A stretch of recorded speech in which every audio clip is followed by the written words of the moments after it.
All right, let's talk about something we've all probably wondered about at some point: height. Specifically, how do you measure up? We're going to dig into what the numbers say about the average man's height, and you might be surprised by what average actually means.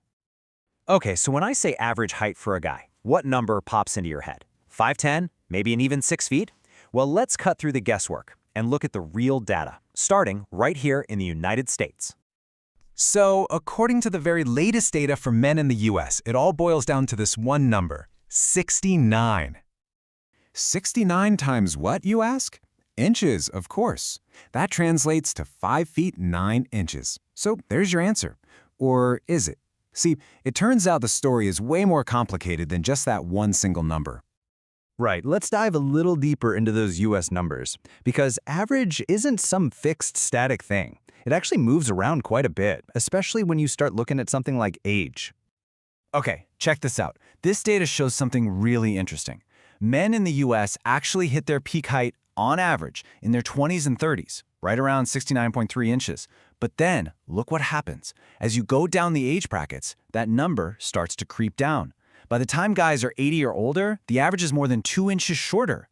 It's a pretty subtle but super consistent pattern, and it's often because of stuff like the spine compressing over a lifetime. So that's the deal in the US. But the big question is, how does 5'9" stack up against the rest of the world? Let's zoom out and take a look at the global picture.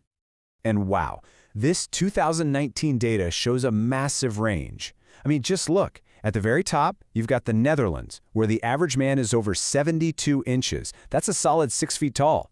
But then you look at a country like the Philippines, and the average is just over 65 inches, or about 5'5". That is a huge difference from one country to another. This chart really puts it into perspective, doesn't it? We're talking more than a 7-inch gap in the average height between men in the Netherlands and men in the Philippines. Seeing it laid out like this is just a wild reminder of how diverse we all are. And if you think the averages are wild, wait till you see the absolute extremes ever recorded. The numbers are just mind-blowing. The tallest man ever, Robert Wadlow, was nearly 9 feet tall. And on the complete other end of the scale, Chandra Donji was just 21.5 inches. These aren't averages. These are real people, and they just show the incredible range of human biology. You know, all this talk about different heights around the world brings up a really interesting question. Has it always been like this? Or are we as a species actually getting taller over time? Let's jump in the time machine and see what the historical data has to say. Oh yeah, the data is crystal clear on this one. We are absolutely getting taller.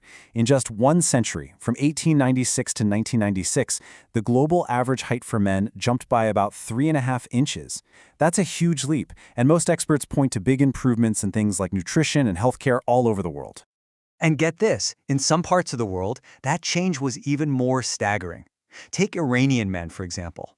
On average, they gained almost 6.5 inches in that same century. Which, of course, leads to the big question: why is all of this happening?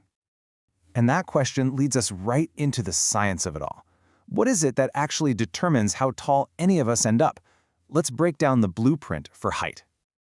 Okay, so if you think of height as a recipe, the main ingredient by a long shot is your genetics. It's estimated that something like 80% of your potential height is written right into your DNA. But, and this is a big but, that still leaves a very important 20% that's influenced by other stuff. And a massive slice of that 20% comes down to nutrition, especially when you're a kid or a teenager. Malnutrition can seriously limit how tall you grow, and the impact of this is just staggering.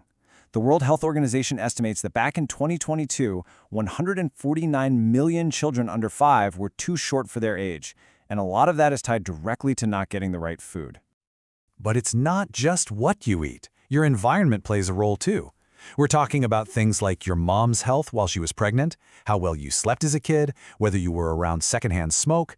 Even your posture can make a difference in your final height.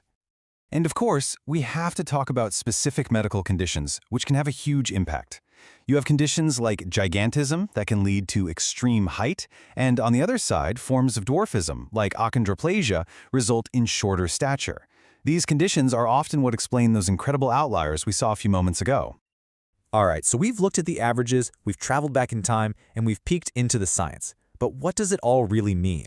Let's try to put all these numbers into perspective and figure out what the real takeaway is here. This line from our source material really says it all. It's important to remember that humans come in a variety of shapes and sizes. I mean, that's really the core of it, right? While we can track averages and see trends, the beautiful reality is that we're all incredibly diverse. And that's why it's so important to see these numbers for what they are.